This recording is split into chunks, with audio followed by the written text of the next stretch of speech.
We are about to begin our next session. About to begin.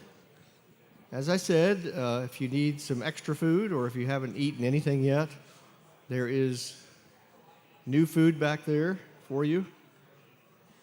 But as we do that, we also want to begin our next session. Before we start, I have 2 or 3 announcements that are going to be made just about giveaways. Let's say free books or, well, free books.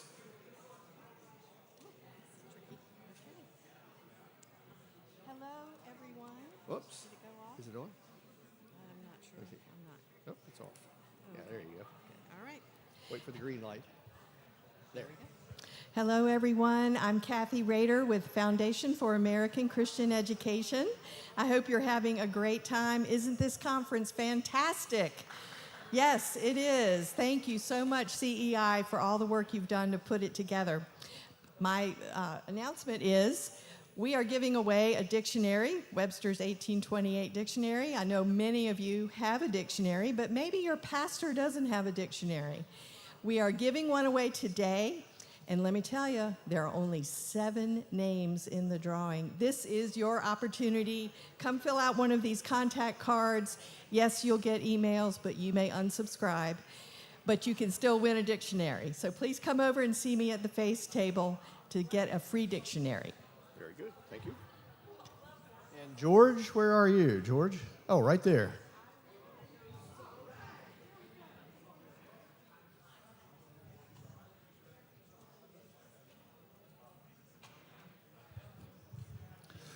Hey everybody, I'm George Kaler, twithgeorge.com, and I wrote a book a few years ago, and it did really well, and my agent died, and so I put the project on hiatus. He knew everybody.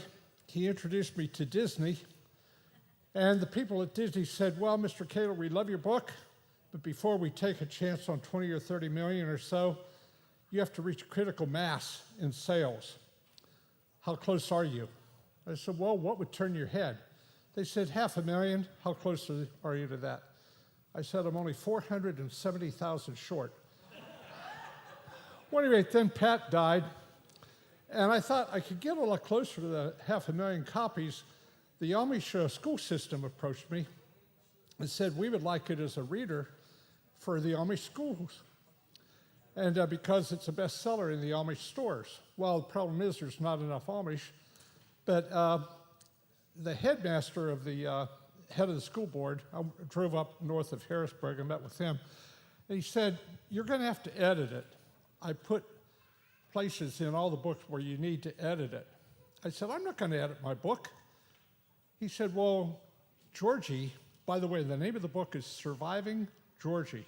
The only book in history that was endorsed by both Focus on the Family and the original alumna of Saturday Night Live.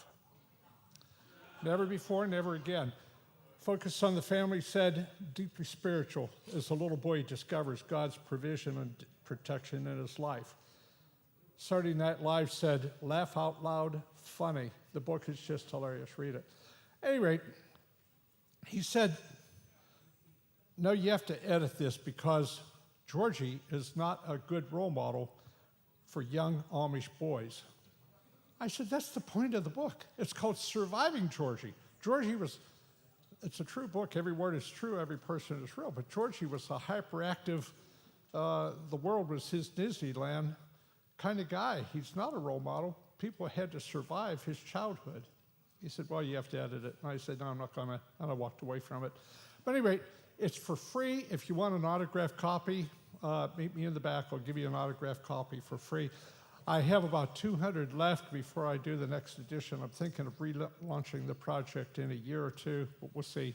I'm 81, so I may not have that much time, but we'll see. Anyway, free copy if you want one.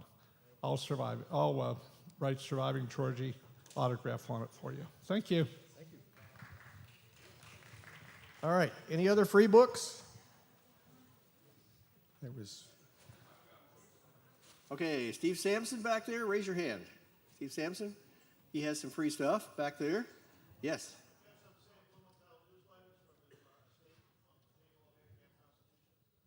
Oh, very good. Okay, and that's which table?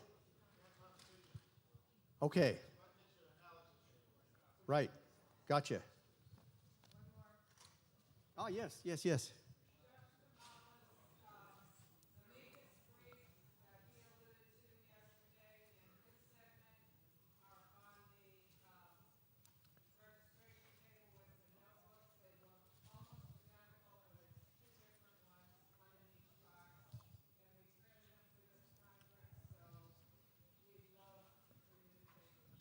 Two different ones, one in each box. Yes. Everything at my table is free. I'm down to just 2 book titles left, but plenty of copies of both. They're free if you want to donate to the Cornwall Alliance. We would certainly be grateful, but please take them. Thank you. Yes.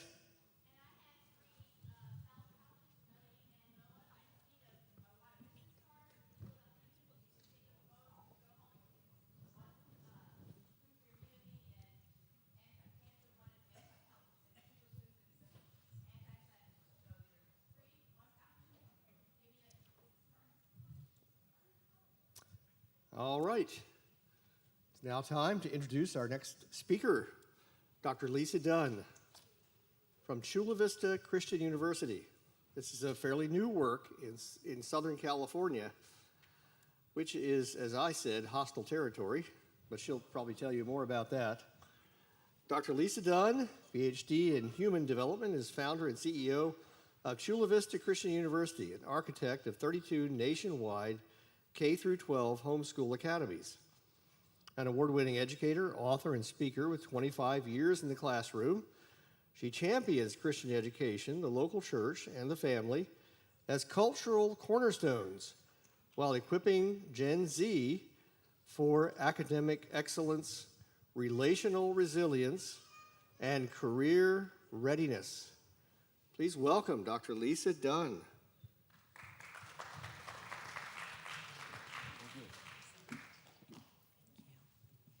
Thank you so much. What a joy to be here with you all today. Thank you to all the brilliant speakers. I love hearing the connective thread throughout all of our messages, and I think what you hear today will echo some of that as well. We were born for such a time as this. Have you ever seen a more harvest-ready season in our lifetimes? It's so exciting. The harvest field is right before our eyes. Our address is our assignment. Have you heard that saying before? And I'm going to share a little bit with you about my address, as you just heard, in a hostile state, and some of the highlights and lowlights of our journey. I hope to encourage you, equip you, maybe challenge you a little bit as you're sitting here today. Paul exhorted us to encourage one another daily while it is still today, that we might not be what? Hardened by sin's deceitfulness. We need each other. It's vital. This is my family. Not that. That's my family. I had the honor of homeschooling my miracle children from kindergarten to college. My husband and I met in England in 1988, before the internet, before the cell phone, before some of you in this room were born, actually, as well. Our oldest, Ethan, works full-time for the church, and his wife, Mariah, who's also a lifelong homeschooler, is now expecting our first grandchild. Very excited about that. My daughter, Simone, is here with me. She is a senior psychology major at Chula Vista Christian University, and she is witty, wise, and wonderful. She has her dad's British sense of humor, so if you go talk to her, just stay on your toes. She'll take you to task with conversation. These are some of the recent books that I've written, and I have giveaways for you as well. On a couple slides in here. Just for being here today, you get a complimentary copy of my latest book, which is Outsourced: Why America's Kids Need an Education Revolution. Outlines the toxic traits that you all know so well. And then my next book is The Bachelor Epidemic: Confronting the Rise of Artificial Attachment. I will share a little bit about that data. It ties in beautifully with what Dr. Cal talked about just a moment ago. That's scheduled for release next summer. And you can click any of those free resources. My team and I are here to help you. If you hear anything inspiring today that you want to add it to your own system, we're here to walk you through that, including there's the book on your left, then ARM Academic Rescue Mission, which is our K-12 outreach. I'll share a little bit more about that in a moment. And then Chula Vista Christian University, which offers satellite campuses in church-based outreach programs. So our newest is this one. we realized that no one had a Christian community college in the entire state of California. How crazy is that? So in California, community college is free if you're in high school. And we learned a great loophole this year that the government, my favorite phrase from the Department of Education in the state of California is, we have no jurisdiction. And they said, we have no jurisdiction over you if you're in K-12. So thank you to Dr. Ferris and Dr. Smith who made the way for that. But we have campuses all over for Veritas. It's a $200 a month college program. Super excited about that. I know everybody in this room can sense the harvest. We can sense the timing. We can see what God's doing in our midst. And so I'm excited to share with you some of the highlights and some of the things that God's doing, and specifically how we can address some of the crisis points in the next generation. Let's pray. Father, thank you. Thank you for everybody in this room, Lord. I thank you for the tremendous work, for the groundswell that we're feeling right now. Lord, I thank you for the power of connectivity. I thank you that you have wired us, created us as connected beings. As the triune God, you have established relationship with you, with us, with one another. And so, Lord, I pray today that my words would inspire, they would equip, they would challenge, Lord, they would stir us up, and we would feel this call out of silos in Christian education and to a connectivity with one another. In Jesus' name, amen. I remember the first time that I saw Isaac. You've seen this posture before. He was standing in the foyer of the church with his mom. His hoodie was over his head. His eyes were cast down on his phone. His slumped posture was symbolic of his disdain for life. At 16 years old, he had already spent 16 years of his life being, quote, educated in an impersonalized cookie-cutter system that taught him nothing of virtue, of beauty, of purpose, of hope, even of his own future goals. The apathy, the self-loathing were etched on his face. Many Gen Zs, that apathy and self-loathing is etched on their arms where they're cutting and burning on purpose. And those are the survivors. There's a whole other tragic statistic of teenage girls, specifically junior hires, who are getting bullied, pressured, cyber-stalked in their schools and are taking their own lives. Isaac is the tragic avatar of his generation. And as believers, we have to ask ourselves if we're able. Can we look the other way? No. Proverbs 24 compels us to rescue those who are being led away to death, to hold back those who are staggering to the slaughter. And if we say that we didn't know, God knows. He weighs the heart. He sees the soul. He renders the just reward. He tells us in Proverbs 24. So we know, so we must act. As believers, when we see destruction and dysfunction in the culture, it is our moral mandate to step in as agents of change. And after 20 years in the college classroom, like many of you, I saw the cumulative dysfunction of modern education, and I became convinced that education was broken. And just as Jesus flipped the temple tables, it was time for us to flip the American classroom. When we look at Gen Zs today, we see a host of challenges: emotional, physiological, spiritual, relational, interpersonal connectivity, depression. One of the most concerning trends, of course, is the highest rate of atheism in the history of our nation. Developmental psychologist Eric Erickson, who coined the psychosocial stages, he found that a lack of close friendships in young adults leads to, listen to this, a heightened sense of isolation and an inability to derive a sense of accomplishment in any activity. Let that construct marinate in your mind for a moment. Connectivity in the young adult years determines future connectivity, future motivation, future direction. Relational connectivity is the market. So the question is, who's the voice? If you don't recognize that picture, that was is still happening in our state, in the libraries and the bakeries, and lots of people standing up for that. Who is that relational connection? Who's the person in their life? Who's the influence? We're all familiar with the quote from Plato that every civilization must ask two vital questions: who is teaching the children, and what are the children being taught? And I think as educators, many of us in this room, with the gift of education, I would add to us a third point, and that is, how are America's children being taught? We've all felt the ground shaking. We've sensed the storm coming for generations, the fallout in the American classroom. I mean, the 70s were obvious, and we're seeing those pagan gods, Marxism, hedonism. It's spewing forth this aggressively anti-faith, anti-family doctrine like like a volcano, and it's melting everything in its path. And if we're honest, I'd say we've even seen some of these characteristics and temptations creeping into Christian schools, definitely at the college level. Come ask me later about what's happening there if I don't get to everything in my message. But sitting in this room are leaders and visionaries of the very institutions that can make or break the future of our nation. If two things happen: one, we don't conform to the patterns of the world, and two, we don't bow our knees to the pressure of the secular state. I want you to think for a moment about your own reflections. When you look at the youngest generations, what are some things that you see in their beliefs or behaviors? Call it out in a word that really concern you. What do you see? Depressed. Anxious. Boredom. What was this one? Anger. Angry. Yes. What else? What was this one? Single. No hope. Lost, no purpose. Those are so, I love that you are feeling the pulse, the heartbeat. We can't address the problem unless we know what the problem actually is. Our students are anxious, they're depressed. They're the most atheist generation in the history of our nation. They've lost their anchor of truth. We've watched it happen.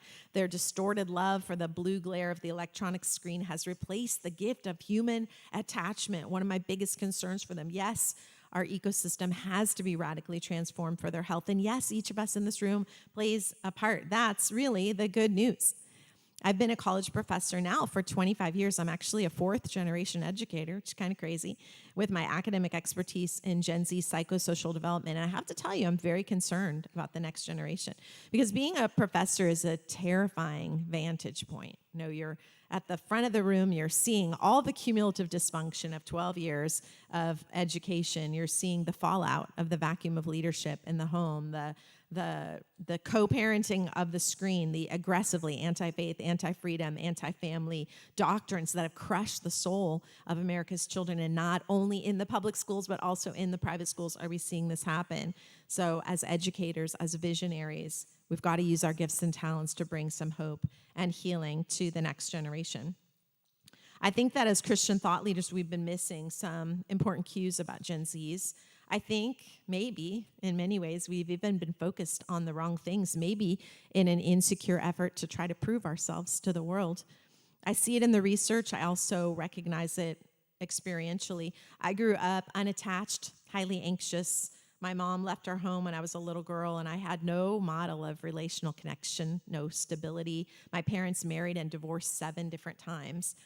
This is actually the only photo that I have of my childhood family. My dad was an undercover agent with the FBI, and this was a promotional photo when he was running for sheriff.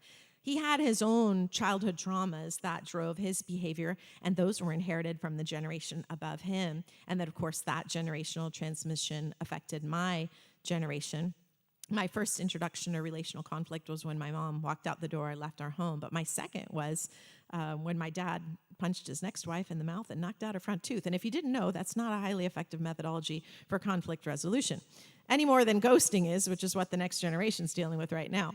But our worldview is forged, created through these relationships with our family. And because I didn't have that vital connection to a mom and dad that provides that stability in the storm, my heart was closed off to authentic relationship. I swam against a constant current of depression and anxiety, much like today's younger generations, until I met Jesus, until I got married, until I got plugged into a local disciple-making church and saw the harvest, the reward of family. None of that broke off until that moment. But for God's grace, I've been able to stop that generational transmission, and I have an incredible harvest in my home as a result. Thank you. Praise the Lord.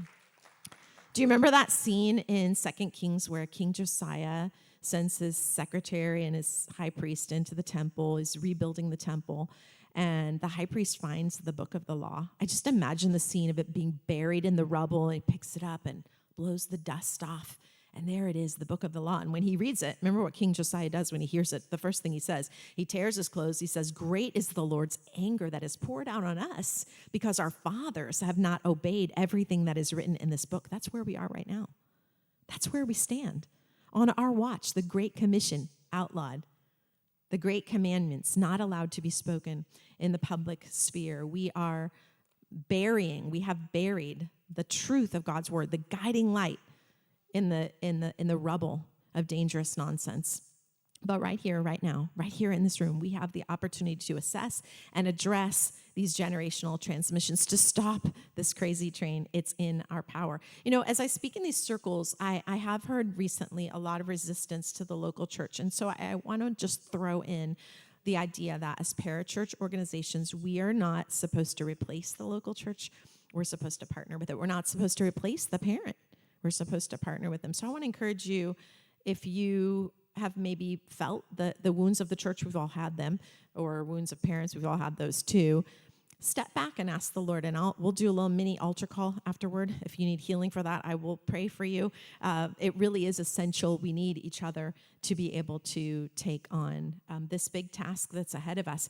These anxious, depressed feelings that I felt growing up are the same as what we hear about the youngest generation, what we see in our churches, in our circles. The National Alliance on Mental Health, I'm sure you've heard the statistics that we have a crisis of mental health, the anxiety, the depression, the suicide ideation, the self-injury, the crippling fear of failure. There's a term called duck syndrome that Gen Zs are they want to look like they're chill, floating on the surface of the water, but underneath they're paddling their feet like mad, trying to make it all work. When we look at their report card, of course, we see indicators of the collective struggle. We see things like the rapidly declining scores, which are no surprise because the fear of the Lord has been cut out of the educational process. So, of course, there's no wisdom. That should not surprise us. But it should still concern us, even if we feel a little cynical about the outcomes. That's just being honest. But we see these plummeting this clarity and identity in socio-emotional intelligence, which SEL has ripped off, hijacked the whole concept of being emotionally intelligent. They've completely perverted that. And we see those declines in authentic relationship, and this is what I'm very, very concerned about, and an apathy that's dulled them. Some of you said they're purposeless, they're hopeless, they're just drifting along. They're caught in this undertow of apathy. The schools and songs and mass media, social media, scroll through what's on their feed. Look what they're being fed as they scroll through their iPhone. This tidal wave of anti-faith, anti-freedom, anti-family, and you're not good enough doctrines. When children don't have an authentic, meaningful relationship with their parents, they look for artificial ways to fill that void. And it used to be in-person relationships. Now, the wounds have gotten so deep, the detachment is so real that kids and adults are literally suspending reality and creating their own fantasy friends. And it's resulted, one of you saw anger, you've seen the anger. It's resulted in a couple of different kinds of anger. When we say a hostile culture, that's external and that's also internal. Internalizing anger, this is great angry face. Isn't that a great cinematic? Thank you to my husband for finding that great face for me for the slides. That's just awesome. But that internalizing anger, violence towards self, and then externalizing anger, violence toward others. And when I speak to Gen Xers, boomers, builders, the older generations, and I ask them, how many of you personally know someone who's a cutter? 2 or 3 hands, maybe? What if I asked you? 5 hands, 4 hands? Okay.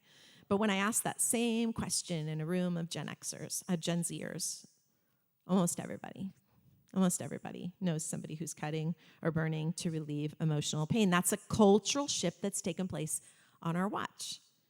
That externalizing anger, the violence toward others. If you haven't read Albert Bandura's work for a while on novel aggressions, it's a great time to review that because it's powerful and timely for right now. September 10th, of course, confirmed that. The violence, the angriness, the anger when Charlie Kirk was murdered for his faith. And I say martyred before assassinated because his affiliation was with the Lord and he was really trying to spread the gospel. The reason he had to exist on pagan college campuses is because other people looked the other way, buried their heads in the sand. That's why his ministry had to exist. Gen Zs are tragically perfectly poised to be swept away by the undercurrent of secularism. And this lack of attachment with humans, especially parents, is fueling those angers, internalizing and externalizing anger. The world outside our window is caught in a web of artificial attachments, artificial connections, pseudo-relationships that are designed to feed the starving souls of the next generation. Maybe you read this study in January 2025. The Associated Press released a study showing that 70% of U.S. teens have an AI friend, a chatbot, a virtual character that's designed, quote, to provide companionship and emotional support to users. Hold on. I thought that was the role of parents, of friends, of Christians. One company called Replica advertises that a virtual friend is always there for you, quote, ready to talk to you, ready to support you so that you can feel, quote, heard and understood by your AI-powered virtual companion. I'm not making this stuff up. You can look it up. Here's their tagline, friendship made easy with AI. As one user put it, AI is always there. It never gets bored with you. It's never judgmental. When you're talking with AI, you're always right. You're always interesting, and you're always emotionally justified. The Guardian reported that teens talk to their AI friend about everything. Listen to this one. One user said, after 2 weeks, I suddenly felt pure, unconditional love from him, my AI friend, like what people say when they feel God's love. New Scientist magazine put it this way: if a conversational AI gives the impression of getting to know you, then you are going to form a bond. How did we get to the place where a teen would call a robot a best friend? How do we get to the place where a teen could equate AI interaction with the unconditional love of God? And how did we get to the place where a human would create and marry, as you see in this photo, a robot bride? Make no mistake, the enemy is here to steal, kill, and destroy, and his eye is on the next generation. I believe there's a biosocial war unleashed on the seed of Adam, and it's contributing to this decline. We see it in the birth rate. We see it in what's happening all around us, this decline of authentic attachment. It's obliterated the traditional spiritual and sociological moorings that once held those two key institutions in place, marriage and family. And I would add to that church, because 18 to 25s are MIA in church. This is where we find ourselves today. We are called to plant in the midst of a hostile culture. And I love conferences like this because we feel like you're not the only flower in that circle. You're not. You were born for this. You were made for this. You're assigned for this. Remember, our address is our assignment. We're called to plant no matter the internalizing or the externalizing anger that's raging around us. And I know a little bit about that hostility because I'm from California. That's my address of assignment. And we've been under constant pressure. To Dr. Cal's point in the last session, physical science, the sciences are so vital. In the Department of Education, the California State Code, it says very clearly on the website, and it's the battle we've been facing for 5 years, you are not allowed to teach the physical sciences from a Christian perspective. If you are religiously exempt, you are not allowed to teach. Why? Because it's the truth of God's word, evidenced. Everything that he does in the world and in our biology evidences his nature, his character, who he is. So that's why the battle. So what are we doing? Of course, we're teaching science from a Christian perspective. How could we do otherwise? If you've never read the book Return of the Gods by Jonathan Cahn, he goes through the cultural destruction, and he talks about 3 key dates in the Supreme Court. They were all the same day, June 26th. They were 2003, 2013, and 2015. And each of these ones displays a concerted, patient effort by the enemy, a strategic approach to undermine marriage and family by redefining it. Remember the first day when Dr. Max talked about definitions? Redefining education. He said it was a re-education in America. Well, you know what? For us in this room, that's good news, because we're educators. So it's time to roll up our sleeves and get to work. We have the agency to dismantle this demonic agenda. Here's what we do, Academic Rescue Mission, from the vantage point of what I call a homeschooling professor, which is I taught my own kids at home and other people's kids at college. I saw this dramatic difference in how homeschoolers were learning.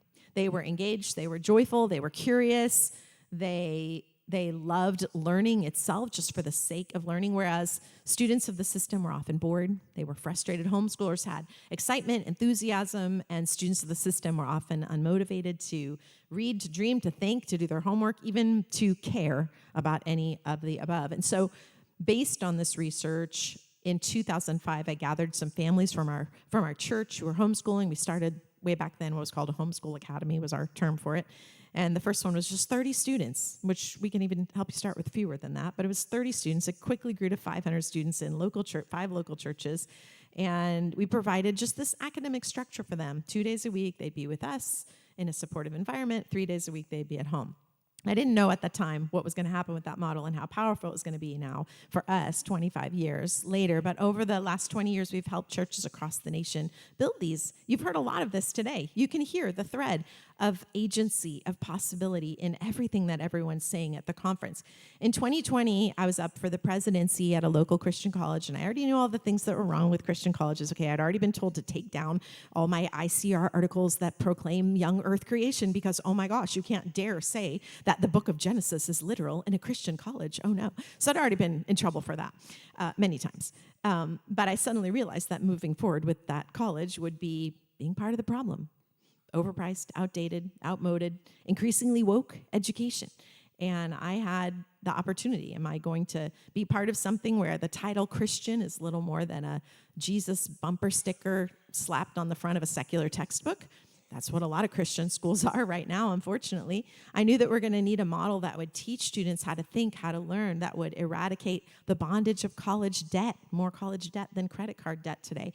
So I literally used the same model from our homeschool academies over those 20 years to start a college that would teach students to take responsibility, to have a debt-free approach, but to take responsibility for their own education. So classes, same model, 2 days a week. You know, in traditional college, you might have a class at 8 o'clock on Monday, and then 12 o'clock, and then 5 o'clock on Tuesday, and then 8 a.m. You know, it's all scattered across. So we've condensed everything to make better use of their time. And we've created this fivefold model that there are some things you can do, you can take from this in your own work, whatever field or whatever kind of environment you find yourself in. If you have a room, you have a heart, you have a vision, you have an ongoing teaching program, you can use some of these things to restore some of these crisis points that we're seeing in the next generation. All of our models, now preschool to college, from San Diego to New York, have been built on the same strategic approach to relational development, building bridges that unlock this Gen Z misattachment. So we knew we were going to start by having to define terms, because that's what we do, right? So we looked at 3 symbols: the bridge, the cord, and the question. It's a beautiful picture of a bridge, isn't it? I love that picture. A bridge, obviously, a connection point. We needed to build a bridge for the next generation. We needed to build something that we could connect with them on, because connection really was the key issue. A cord, the ideal, the term attachment, when my daughter Simone was about age 4, I asked her this question. She would always listen to my work at Regent University when I was studying in my graduate programs, and so I asked her, how would you define attachment? And she said, it's an invisible cord that binds my heart to yours. Awesome. That is a great. I'm not going to look at her because she's maybe not happy that I said that. Okay, no, she's smiling. Okay, great. But clinically, it's a strong bond, usually parental, that is necessary. Let me say that word again. Necessary for healthy human development. It is. It's a cord that binds our hearts together. And the reality, where we are now, is misattachment. And the misattachment is the lack of a strong bond, usually parental, that is necessary for healthy human development. And then we looked at the question. The question is our tool. It's our inquiry-based methodology that gets students thinking, feeling, and we activated these symbols: the bridge, the cord, and the question. Kids form their primary attachments between the ages of 0 to 6, those ages where the world is trying to get them out of the home and into some pagan education preschool program to destroy that cord of attachment. That's the strategy right there. I have a ton of studies from Stanford, 14,000 kids they look at the rise of cortisol, the stress hormone in preschool kids, and for every 3 hours they were in non-maternal care, away from their mamas, their behavioral disruptions doubled every 3 hours. That biology is important. That tells us something about littles being away from their mamas. 0 to 6 attachment. Worldview, through the age of 12, typically. And there are miracles, not that God can't do, he did a miracle in my life, obviously, but the window of opportunity is really small. And I want to encourage us to really stir our hearts here, because we're all academics. God gave us a mind and a heart, and to function at peak efficiency, we really need to utilize both of those tools. We need to think and we need to feel. And in a culture where the communist SEL program is just saturating, everything in education, like Dr. Alex talked about yesterday, we need a biblical worldview of emotional expression and emotion regulation. We need to model that. We need to expect it from our kids. Jonathan Edwards, in his book, The Religious Affections, I've been studying affection a lot for our bachelor academic book, and He said that for although to true religion there must be indeed something else besides affection, yet true religion consists so much in the affection that there could be no true religion without them. He who has no religious affection is in a state of spiritual death, and is wholly destitute of the powerful, quickening, saving influences of the Spirit of God upon his heart. As academics, I think we're in danger of falling into a pattern of behavior and expectation that exalts mechanistic academic performance over relationship. I think it's part of our insecurity as a movement. We need to stop. We need to resist it. Let's not allow our own hearts to be captivated by lesser gods. Knowledge puffs up. Paul similarly chastised the Corinthians. He said, I've opened my heart to you, but you are withholding your affection from me. I speak to you as my children. Open wide your heart, the mind and the heart. The triune, relational God who created us is personal. He's connective, and he calls us into relationship with him and with one another. It's not just about academics. It's about formation. Attachment is critical. Attachment is protective. It creates a sense of care, responsibility for somebody other than ourselves. It statistically, we look at the most dangerous person in the city is the unattached male, the person who has no connections, no responsibilities for another human being. It's also preservative. The CDC's stats in June 2025 show a drop in the U.S. population rate. It's called the TFR, the total fertility rate, from 2.1, the number a civilization needs to replicate itself, to 1.6. It takes 2.1 children to keep a culture alive. So an attack on attachment is an attack on the future survivability of not just a church, not just a city, but a nation. And attachment is not just perfunctory, it's holy. We're called to be members of the body of Christ, the bride of Christ. God created our bodies to respond to interpersonal connections. You look at something like the neuropeptide, the hormone oxytocin, it's even a 20-second hug, something as simple as that. God designed it to release trust. It's interpersonal. Attachment matters. You know, marriage, the decline of marriage, it's now at its lowest rate since the government started tracking marriage in 1867 or so. In 1920, the marriage rate was 92%, and today it's 47%, the lowest rate in history. In 1890, the median age of marriage was 22 for men and 20 for women. Know what it is today? It's almost 30, right? You see the delayed adulting, putting off this. There's fear, there's anxiety around the idea of lifelong commitment, around human attachment. We've got to stop this crazy train, and it's got to start in the home. Our outreach in the soil of California, we've activated those symbols, the bridge, the chord, the question. And the antidote that we're seeing through our 3 outreach methodologies, and all these pictures are from our classes, by the way. You see a common element of the connection in the circle. We've built on these 5 principles, and these are things that you can readily integrate. We're mentor-driven. I want to tell you why Christian colleges go astray. They bow to the pressure of the secular state to hire people who are academically qualified, but not spiritually mature or relationally warm. That's it.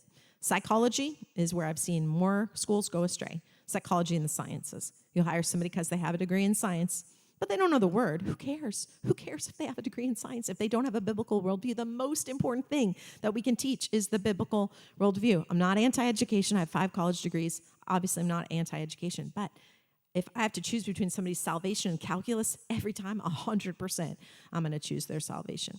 We're Socratic, and I'll explain what I mean by that. I know it's the word we use in academia. Really, we mean inquiry-based. I'm going to go into some details about it in just a second. True to the homeschool model, the leader is a guide on the side. That means we're, by high school, if you homeschooled your kids, by high school you're coaching them. Or faith-fueled, biblically grounded. We use the Peers test, which has a new name from yesterday, which I haven't written down, but Peers is what I know it by. The student's going to become like the teacher. We all know that. We're virtue-minded. We think about the true, the noble, the good, the beautiful, the excellent, the praiseworthy, not just the bad. And we're affordable. I want to encourage you, if you're in a Christian school that's charging $40,000 a year, like what's happening in California, seek the Savior over the state or over the mammon. Find a way to make it. This next generation is debt averse. Good for them, really, good for them. Find a way. I love what a couple of you have said now about the debt aversion and the welfare mentality. Let's get them out of the welfare mentality, and let's give them ways that they can do this for themselves. What we're seeing preschool through 8th grade. Preschool is parent-directed. We have parents on site with their kids the whole time. It's 3 hours, and we teach them how to disciple their children. That might sound really silly to you, but when you walk in, the first thing the parents do on their parent-directed day is they walk in, they put their kid in the middle, and they walk to the back. Because what have they been trained? It's somebody else's job to raise my kids. That's what they've been trained. That's their cultural indoctrination, even, with their kids being 2 or 3 years old. So we have to break that off, and that's going to require discipleship, which is going to require relationship. We're seeing in 9th to 12th grade with Veritas and some of our other models that we've been working on, kids staying out of the kingdom-crushing state community colleges. So many homeschoolers. I mean, Lee knows this. So many homeschoolers send their kids to these pagan institutions. In a semester, they come out with blue hair and a degree in lesbian dance theory. It's insane. It's happening all around us. It's just, we're seeing more and more of that. And so more opportunities to get them free. And we're seeing these bridge-building opportunities, this transformative education. Back in the 1970s, Yuri Bronfenbrenner talked about how generations were segregated and how a kid could graduate from college having never held a baby. Think about the implications. I mean, he said a society like that, it can't persist long. It's not survivable.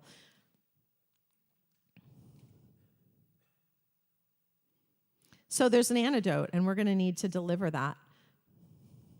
It's going to help us build professorial mentorship opportunities. It's going to help us build relationships. It's a new level of openness that kids are going to have when they get in those environments where they feel like you care about their voice. And maybe that idea of openness, maybe that's a little bit scary to you. Maybe you've been trained up and kind of discipled on your own. I know some generations were trained to be distant. Maybe you've grown a little weary in doing well. Maybe you've seen or felt burnout and disappointment, and you've just kind of allowed that icy crest to settle over your heart. I mean, you heard my story. I experienced that for sure growing up.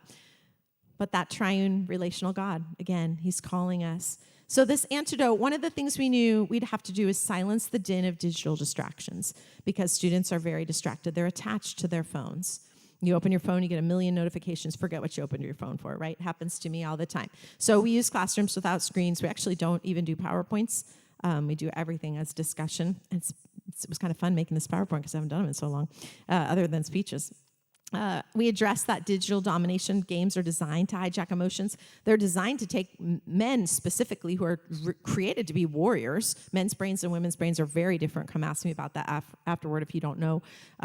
The differences there. It's fascinating, but it trains boys to, instead of being warring for something in the real world, fighting for righteousness, they're wasting their warriorness in a fake world with fake friends. We see it all the time. So we create opportunities for them to excel in real life, and we've created that relational resilience. I think older generations, we haven't really modeled the rhythm of relationship very well. I don't think we've modeled forgiveness. That's why Erica Kirk's message, you just saw reverberate.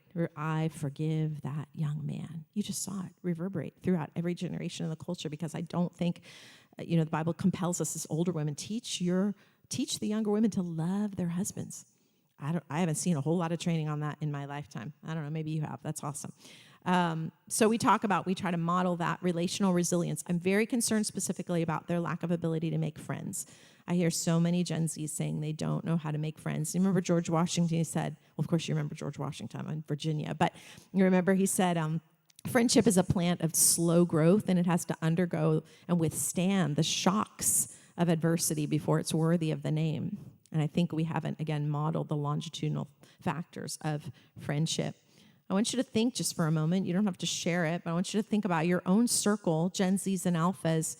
What role of mentorship do you play in their lives? Are there people that you're connected head-to-head intellectually, but you haven't maybe poured into them relationally, spiritually, maybe made assumptions that they're just the duck on the surface of the water, and that, maybe haven't thought about that, those feet flipping madly underneath the surface? This inquiry-based model I want to focus on for a second, because by opening up the conversation, it's so powerful. We think about Jesus, how he taught his disciples. So many times he asked questions. In fact, the stats are pretty crazy. The New Testament records between 173 and 307 question responses. So somebody asked him a question, he answered with a question. Some researchers say 339 responses, depending on the definition of the response. But of those, he's only recorded as directly answering 3 to 8 of the 183 to 339, depending on your definitions. And even those had embedded questions. Now, did he know the answer? Of course he knew the answer. He's not asking the question for the sake of himself. Maybe you've heard that stat that the average 4-year-old asks 437 questions a day. Have you heard that? Yeah, why? They're curious. They're in a developmental stage of curiosity. Now, Jesus is not in a developmental stage of curiosity. Why is he asking questions? Because questions require the listener to participate in the process of understanding. They demand deeper understanding. As educators, we're not just depositing information. You saw it in Max's slides yesterday where he compared secular versus Christian education approaches. It was absolutely brilliant. Children have epistemic curiosity, and when we put them in school systems, we actually see a drop in their 437 to questions, one every 2 minutes to one less than every 2 hours. So the whole questioning process stops. They stop thinking for themselves. I'm a big fan of Postman's work, if you haven't read his 1970s work, and he says that children enter school as question marks and they leave as periods, that educators aren't inspiring curiosity, they're crushing it. Let's not use our Christian platform to recreate what's broken in the secular world. Let's build new models, biblical models that really do educate the next generation. And you can apply some of these things to your scholastic environment. When we look at the different types of education, we see two primary forms: inculcation and inquiry-based learning. Now, inculcation is the act of influencing someone to learn by repetition what's important to you. There are some things that are important. Obviously, learning scripture, that's important. But that word inculcare comes from the Latin, which means to tread on or ram down. So that's fun. Inculcation is teacher-centric, right? Inquiry-based learning is student-centric. It's based on the question, exactly what we saw Jesus model for us. It's probably in our mission, vision, values, student centricity, but more often than not, we're probably inculcating instead of inquiring. We're probably pouring in instead of drawing out. And I want to encourage you to look at your own methodology with your kids, with your grandkids, with your own academic structures, and look at what's happening. I'm going to come back to that one. Sorry. And then we're also seeing this final section. We're seeing the passive learners engaging. I don't know if you've done faculty evaluations where you sat and you watch kids in the back of the room, they're playing Candy Crush or doom scrolling on their phone, paying $30,000 a year to be in private education. I don't know what their parents would say. But I won't get to share all the studies today, but in my book, Multi-Generational Marketplace, we looked at values for Gen Zs and what they feel most connected to or most inspired by. And it was 150 Gen Zs at 2 different colleges. And we saw that things like being valued, being listened to, even on the job, being given opportunities, those they equated as love. They need that sense of empowerment that comes through being loved. And we're seeing the healing of relational attachment. This was really serendipitous for me in the model because I didn't really expect the level of the ice melting off the hearts that we've seen in our classrooms from everything from kindergarten all the way through college. But because we're in this tragic cultural phenomenon where families have abdicated their responsibilities for child rearing and discipling their children, we see this vacuum of leadership. And if there's a vacuum of leadership in the home, somebody's going to fill that. Somebody's going to impress those ideals on our children's hearts. Somebody's going to walk with them on the road, the Deuteronomy 6:6 road, and whisper in their ear. When we look at attachment, we know what they're attached to. They're attached to their phones. So think about your own strategies, what you're doing to heal, to bring hope to the next generation. I have a lot of studies on connectivity and what it does in the brain, but I'm going to jump forward to this last idea, and this is the crisis of misattachment, the bridge, the cord, and the question. I want to encourage you, think about using mentor-driven models. Think about focusing on the good. Think about smaller classes. Kids lose their voice around the 15-class model. You start to lose the value of the individual right beyond that. So keep it small if you can. Do you remember Isaac from our beginning of the story? You wouldn't recognize him today. His hoodie's not covering his face. His eyes aren't downcast. He has a pervasive joy that lights up the room. That's him on the opposite side of the line from me.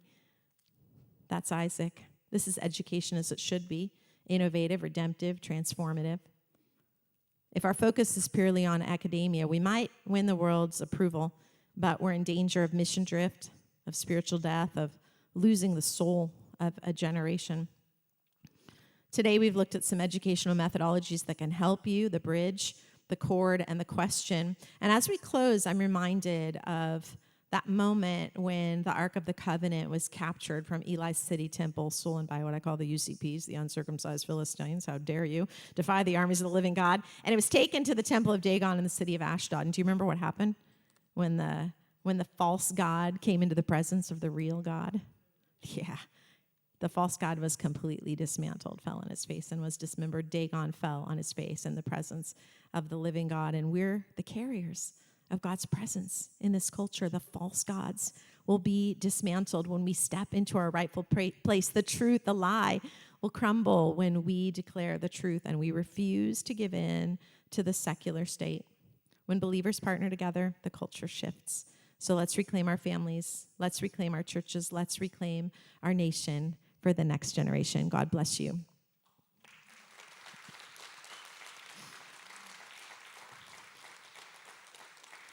Here's all those resources for you. We're here to help you. Lots of free stuff. And if you need an altar call for getting back in the church, come see me. God bless you.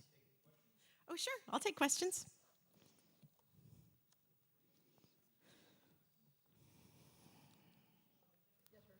That biology piece is really important. I kind of skipped over some of that, but when we look at the Romans 1:20 model of God's character being evidenced in the created realm, it's not just in the physical sciences. His created realm is here.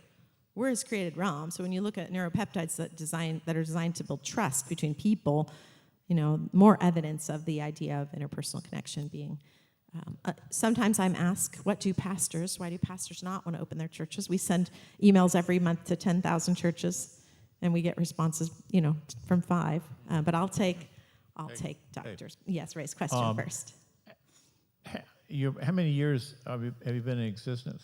Okay, so CVCU we started in 2020, and then Veritas Christian Community College we started this fall. So that's our newest launch. But CVCU, the Academic Rescue Mission, we started in 25 years ago. So we have about 36 of those across the United States. Many of them in Northern California have unfortunately succumbed to the charter pressure because there's a welfare mentality we've been talking about today that people feel entitled to the charter funds. But the ones that are still strong and thriving are the ones where we're now launching our Veritas Community College model. We've got 3 of those sites this fall. CVCU is, we built around that small cohort model, and so students really are connected. And my daughter is a senior at CVCU. You can ask her questions about what it's like as a student, but Where is she? she's behind you at the table. Can they get a standard like a major, like a history major or a math major? Yep, so that's a great question. So we felt like going after, if you kind of heard the 7 mountains kind of theologies or philosophies, I should say, we felt like going after really important things. Computer science is really important for a computer science degree. Engineering is an important one. Education, obviously important. Pre-law, getting some more lawyers, like some of the incredible lawyers in this room that you're going to hear next up on stage. Psychology, really important. Again, most schools go astray. Biology or pre-med, we have students going in. So we really tried to hit those. We have obviously communication, education, the kind of typical ones. But then we found that the state also couldn't touch us if we offered degrees that were solely Christian-based. If you say Christian education instead of just education, they have no jurisdiction. Again, my favorite words from the state of California. Apologetics. So we started a whole program of those for adults, actually, too, because we realized there was just such an incredible influx of interest in the adults. So even though our heart is the next generation, we have to teach all generations and really bring some healing, I think, across generations, yeah. So lots of different majors and lots of opportunities for satellites across the U.S. I'll take this question back here by Dr. Max, and then right up here. Go for it. Yeah. Your PowerPoint was wonderful. beautiful. Thank you. And your notes were fabulous. Is there any way we could get a copy of your notes? 100%. I could not read. I couldn't write. Message me on any of those scan codes that I put up there. You can message me or just go to cvcu.us, which stands for Chula Vista Christian University in the United States, and fill out the message contact form. I gave out all my cards, but I did put my cell phone, my radio show up there, my podcast.